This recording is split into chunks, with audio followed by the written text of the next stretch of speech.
Hello, everyone, and welcome back to the special series of TechShield under the Sarona Ventures podcast. And here with us today, the one and only Moti Shatner, who is a serial entrepreneur, built a company, sold a few, and Moti, welcome.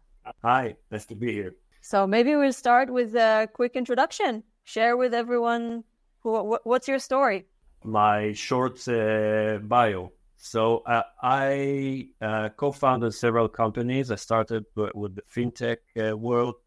I co-founded Bluevine. I co-founded risk modules. Then I moved into AI. I co-founded the Trenario, which is in the training world.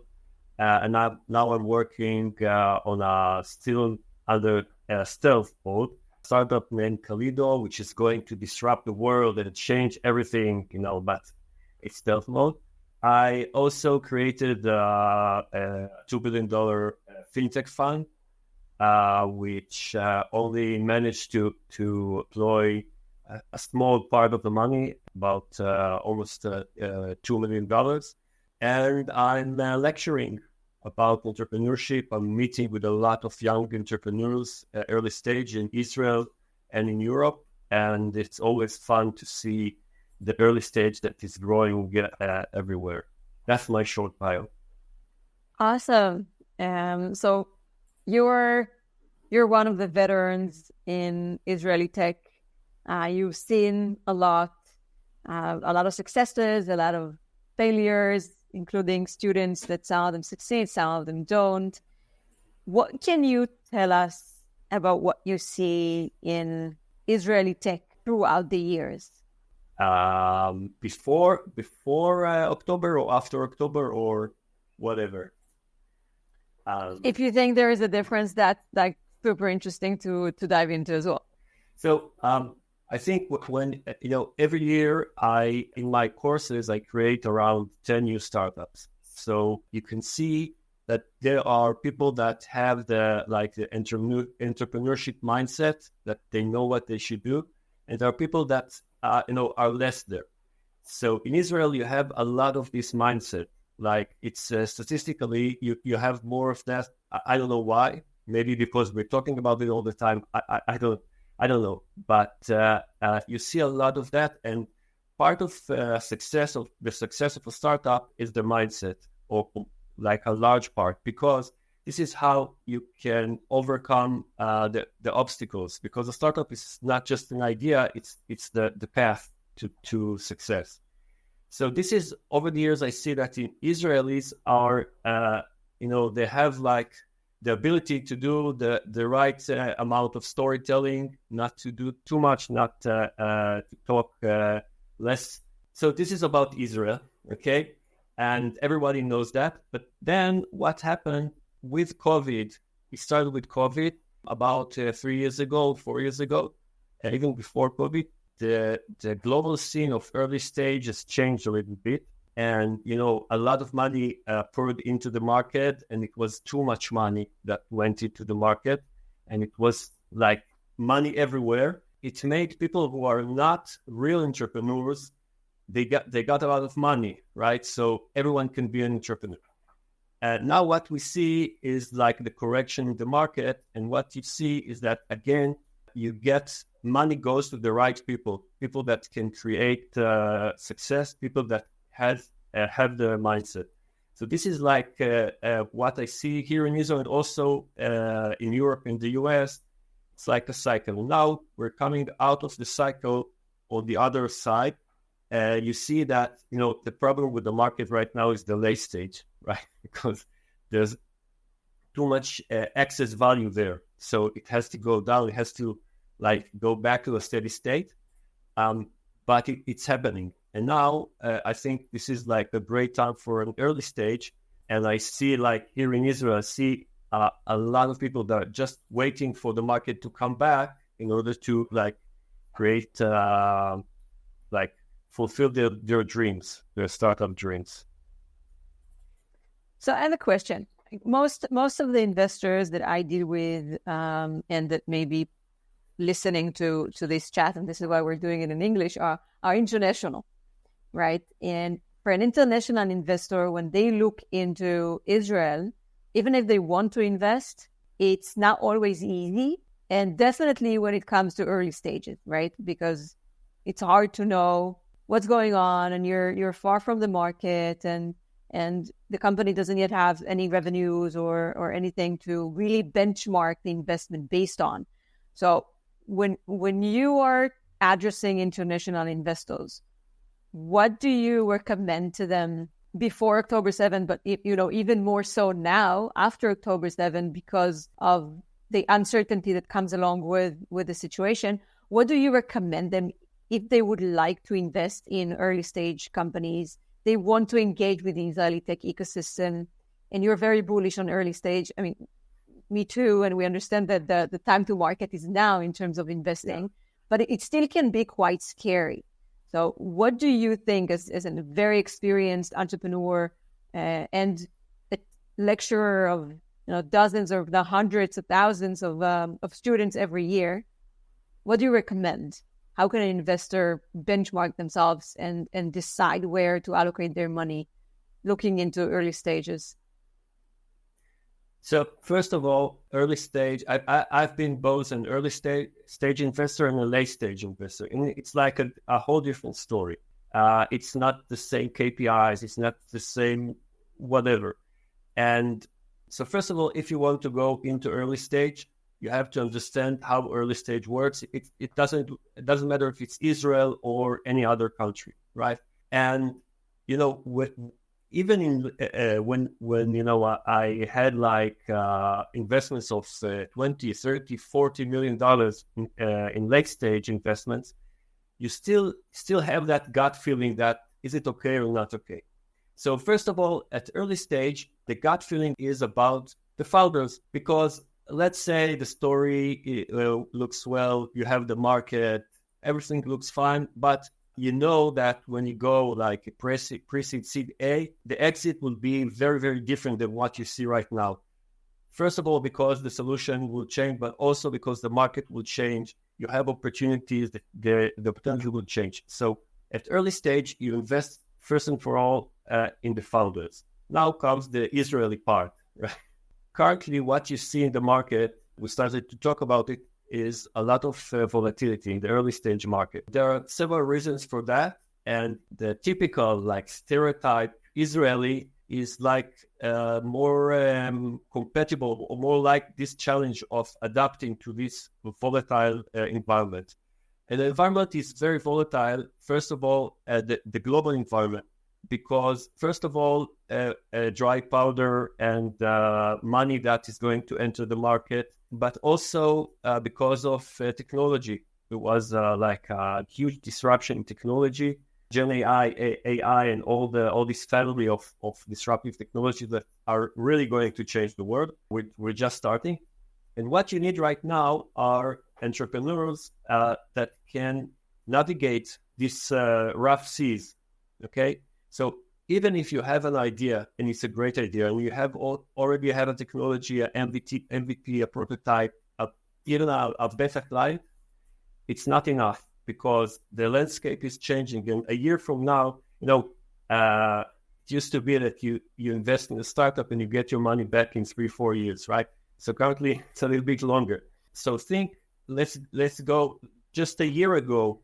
It was about a year ago when OpenAI matured and entered the market. What will happen in 3, 4, 5 years? So what you have to have is an entrepreneur that can manage themselves in this market. And this is where it's a startup nation in terms of let's go in the wild and let's find a way to adjust. So I think there's an opportunity here, specifically for Israel in this global market. And you see entrepreneurs from different places in the world, right? I mean, you're teaching in Vienna and you're teaching in Israel, and I bet you've been also traveling quite a bit and been in touch with entrepreneurs from all over the world in your career. What can you say beyond this characteristic of being able to adapt, which is what you spoke about now, beyond this characteristic? do you see any difference between Israeli entrepreneurs and entrepreneurs in other places in the world? Yeah. First of all, there are Israelis, like we're talking stereotypes, okay? But there are certain areas where Israelis have more experience because of how the market is structured, okay? So you have less, chemistry related startups here than you have in parts of Europe because of how the industry works. Also, when you work in Europe as a young entrepreneur, money, the first amount of money is quite easy. You get it from the state. You're spoiled. I don't know how to say it. You have a lot of money waiting for you just for the first stage. After that, you're on your own, okay? In Israel, you don't have that, right? You have to fight just right from the start. Also, in terms of being global, it used to be in Israel that, you had these two people that came from America and only they know English, right? They don't know how to speak English. But currently, everything here is global. My students we have several pitches during the courses. We do part of them in English. So it's more a global country than, let's say, parts of Europe. But you also have the limitations here in Israel because of, the halo of the startup nation. Some of the entrepreneurs start to feel like they don't have to do anything. We're a startup nation. We can say startup nation, just get the money.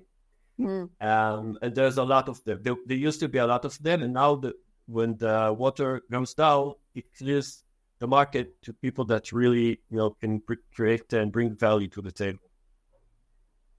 Super interesting. Now, I want to take advantage of the fact that you're stealthing a Gen AI company. What's your take on Gen AI? Like, how does Gen AI applies to your life today, and how do you think it would apply to your life 5 years from now, and you and us, right? Everyone. Okay, so I'm really deep into AI and Gen AI because I write code to do things. Okay, so I'm really down to the bits and bytes. There are two things that are different here in this disruption to the market. First of all, in terms of being very, very easy for people to digest this revolution. It's, when I had my first smartphone, which means that I'm very old, right? Because I remember the time I didn't have the smartphone. It took me some time. I didn't know how to do this kind of movement. It took me like 2 minutes to understand.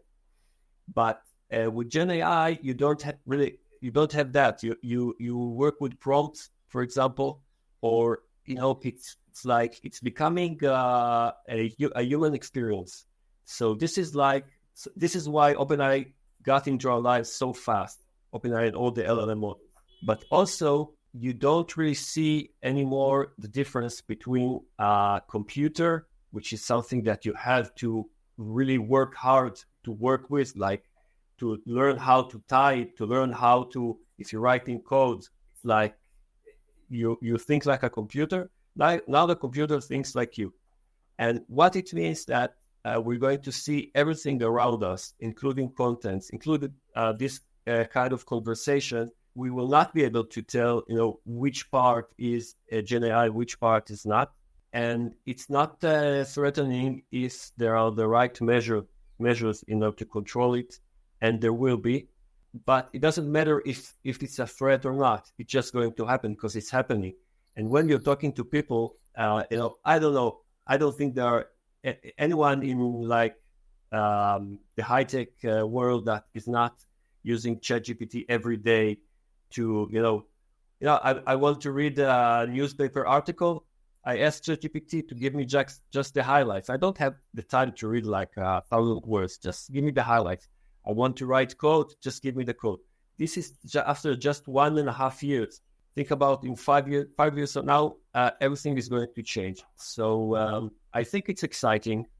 it's an exciting period of time because we're seeing things that are going to change.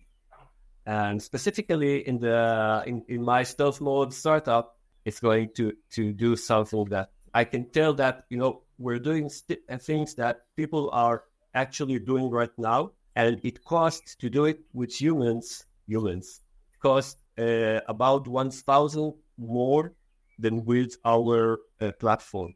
Okay. So it's like a huge difference. It's like going to change the world because it's too much of a difference. Crazy. So now the biggest application of using Gen AI is obviously content, right? I mean, different sorts of content generation, content consumption. What do you think would be the next? It's content.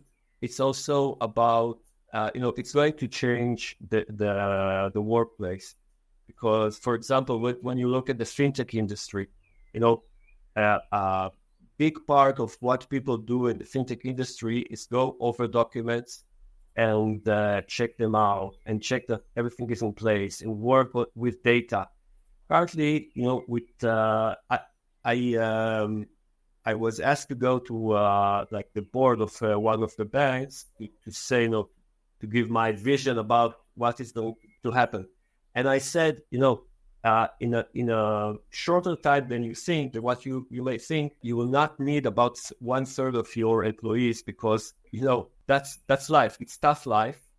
My heart is with these people. They will find another job, but you don't need people that read things. You don't need people that understand the thing. You don't need people that go over the data because Gen AI something will do that. We also conduct a machine learning thing of the data. So it's like, I don't know. And how do you think Israel stands compared to the world on generative AI talent? Okay, so first of all, we have some research centers here, right? Which is like a lot of energy and knowledge. We also have, so this is like what you start with, like the research centers, the professors, the academic. But also, I think the next step with Gen AI is the solutions. Because, okay, we have an infrastructure. It can do a lot of things. But now we need to create a solution for a specific client. And this is where the business-wise, knowing how to create a solution, how to sell it, and how to adapt to a design partner, how to know how to sell that. This is where Israelis are very good historically. So this is, I think, it's not only about infrastructure, it's about really creating solutions because a huge part of current Gen AI, like creating a movie, creating an image, is just a game, right? It's not really useful. You wouldn't pay for that. But in 1 year, it will become a solution and you will pay for that because you have to give like the business side of it. This is where Israelis can really come to the picture. And in our offline conversation, you were saying something really interesting on how the situation is now different after October 7 and with the mentality of the entrepreneurs with when the markets went down and the mentality has changed. In Israel. Yeah. So first of all, after, a day after, it was a Saturday, right? So on Sunday, I think many people, including myself, just dropped everything and just went to volunteer anywhere, right? You have like a huge energy. And I was personally involved in several initiatives, okay? That, you brought in one room like a $1 billion entrepreneur, $1 billion investor, and people from like everywhere. It was like a lot of energy. But what I saw there, it was very surprising to see that there was a lot of energy, but not a lot of strategy. Which means that people don't really know, when you look at a civilian society, you don't really understand what should I do? Okay, I have a lot of energy, a lot of power. I can, I contribute whatever platform that I have. What should I do with it? And it was very frustrating because, okay, I have all this power. What should I do? And I think that after that, once we go back to real life, I think we're going to have a lot of new ventures here that actually know what we're trying to achieve. Because currently, for NPOs, it was something that it's just like, okay, I'm donating, I'm contributing, I'm not really making a difference in a strategic level. Just it's a hot potato that I have to cool down somehow. This is like this is going to change, and a lot of Israelis, I think, felt that they had to do something. I think that's a very positive energy. Not sure what it will do to early stage startup. I can only say that still, I have a course at the university. Still, I haven't met some of my students because they're still in the army from like for 4 months already. So it does affect some people in that way. For sure. But do you think it also has an opposite effect? So the markets after 2021 and 2022 decline and 2023, the markets have changed. And I think from what I see, it also changed a little bit the mentality of entrepreneurs. And what we see today, so if before 2017, the ecosystem was very much exit-oriented, startup-oriented, valuation, inflation, generating traffic, not a lot of emphasis on actual value to customers and bottom line and EBITDA and profitability and unit economics. And then the market has created countless amount of unicorns because of the abundance of capital, and then the market crashed. So do you think this also impacts the new generation of entrepreneurs, or for what you see, the entrepreneurs who go outside of the university are still in a very much startup unicorns mentality versus serial entrepreneurs that already understand it? Do you see this change also happening in the younger generation and the, let's say, first-time entrepreneurs, or they are still in dreamland when it comes to building a startup company?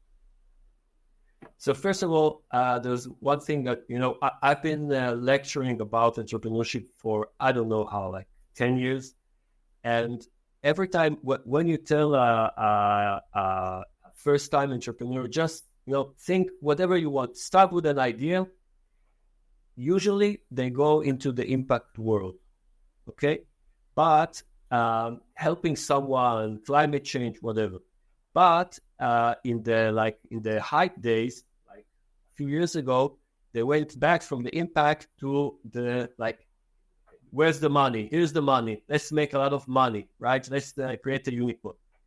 And now, when these crazy times are over, now you go back and people are, they want to change. So what you see is that you have a startup that also wants to create some impact and want to create when we're talking about creating an experience for the client, you want to create an experience for yourself, for your team. You're going here for the long haul, for the long run.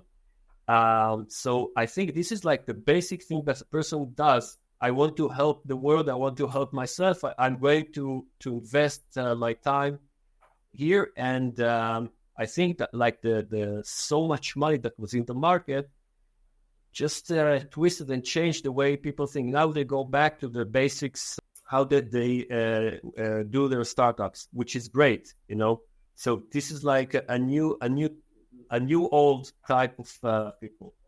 What do you think are the biggest mistakes that entrepreneurs do in your life?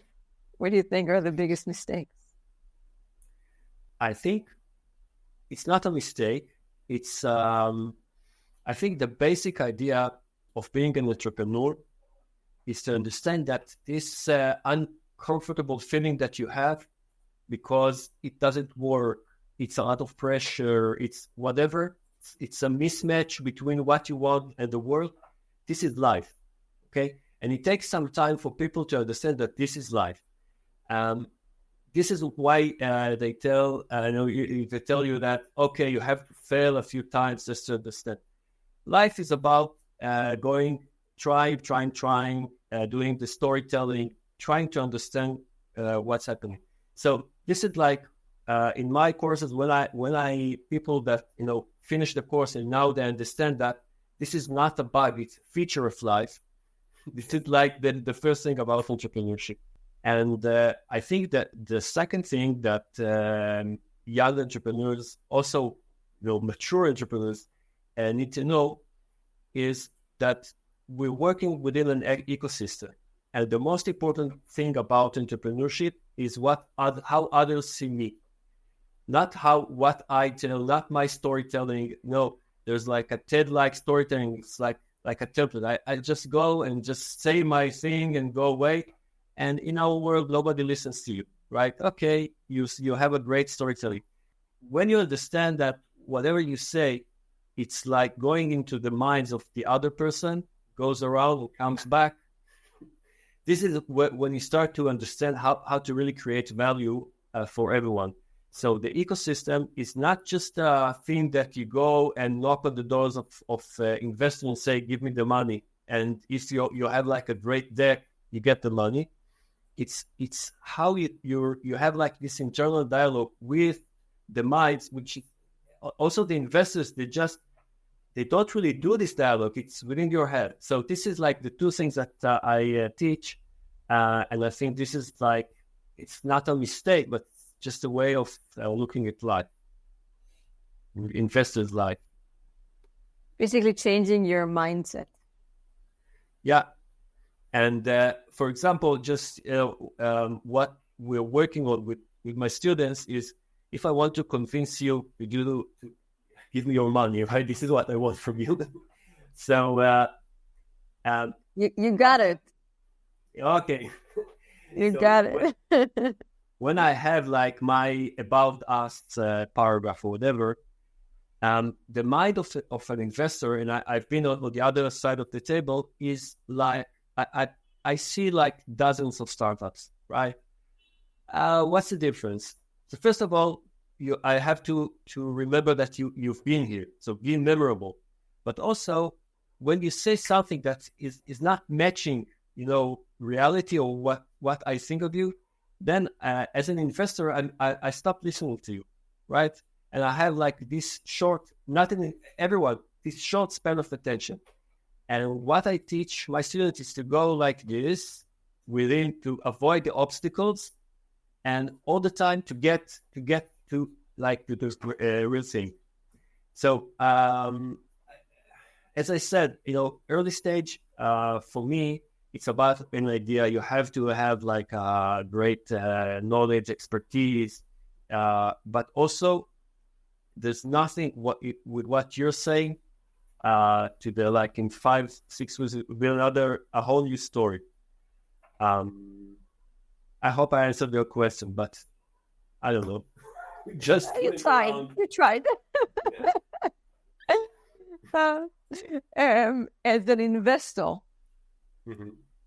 when I suppose you were investing, you were both invested as a VC, but did you also do angel investing or not? Yeah. Not as much. Yeah. Yeah. What makes you say yes to a company? Let's take an actual example even. Like, tell me late stage or story. early stage? Late stage or early stage, but it's not the same. Let's do both. Whoa. You know what? It is the same. It just, when you look at a late stage company, so first of all, there's a lot more, the data room is a lot bigger, right? It could take me a few days just to go through the material. And the ability to conceal or hide things that are less pretty is easier when you're a big company. Because when you're a small company, you have nothing done because you practically have nothing, right? Or almost nothing. I think it's basically you have like a go or go. If, let's say, I go with the rational thing, like this is a great idea, this is the right data, whatever, every deck, every spreadsheet that you see always look exponentially goes like this, right? The graph is going to look like this. Now it's just the negotiation. So basically what I need to see is that as an investor, if I'm an active investor, I can work with these founders and change their minds and try to check if I think that we have to work together, because there are people that you cannot work with. And if like a passive investor, I can see that they are thinking, they are changing, because it's basically about the change, about attacking the market, and not about having like a great idea and being so within themselves. This is like what I did, but once I had a startup that just came with like these amazing numbers, and they were right. So yeah, I the go no go stopped there. I didn't have to look around. Just okay, let's invest in that. I wouldn't say names because they're still active, all these startups. So yeah, that's so true. When I was working with some group of entrepreneurs, one of the things I was telling them, I told them, listen, you really need to try to have good numbers, because good numbers, you don't need storytelling. Yeah. If you don't have good numbers, that's when we need to start to understand what is the story, because if you don't have good numbers, it means that something doesn't work and you need to change what you want to do, which pushes you back to storytelling. I'm sure you experienced that a ton of times. Yeah, and also you have this, it's like in behavioral economics, you have these fallacies. Like one of the best fallacies is the name dropping of a young startup. It's fairly easy to get someone as an advisory board who is like, I don't know, top something. And when you get this name dropping, the question is, does this person, is he really involved? What does he think about, or she, about this startup? So there's a lot of name dropping and a lot of fluff, and so you have to just move everything aside and see the actual thing. Yeah. I think to conclude this conversation, and we are going to have another one in a few weeks once you finish your stuff, so we can share with everyone what you're doing. What is exciting to you at the moment?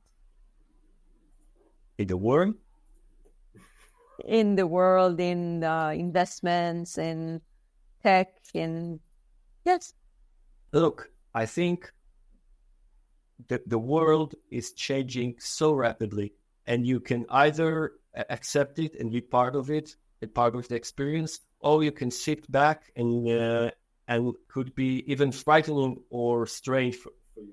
Currently, I'm riding, with the flow, and it's so exciting to be part of, Gen AI, and also I've been with like FinTech.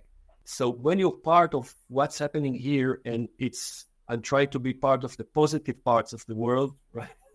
Like advancing technology, advancing science, creating new entrepreneurs.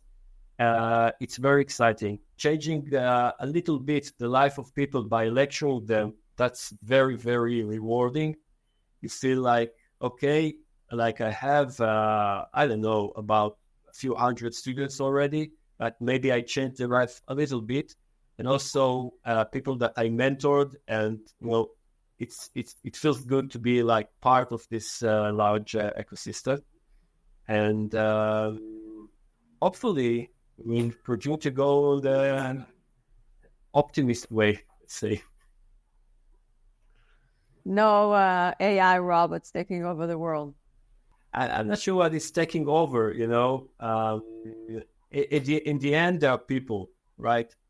So we want to have more good people than bad people in the world. I don't know how to, how to select, how to Yeah, but it's very exciting because if you look back at history, you see that there are periods where you have like rapid change, and you say, "Wow, I wish I would be there to see this change." And now we're experiencing this change, so it's a great feeling. Amen to that.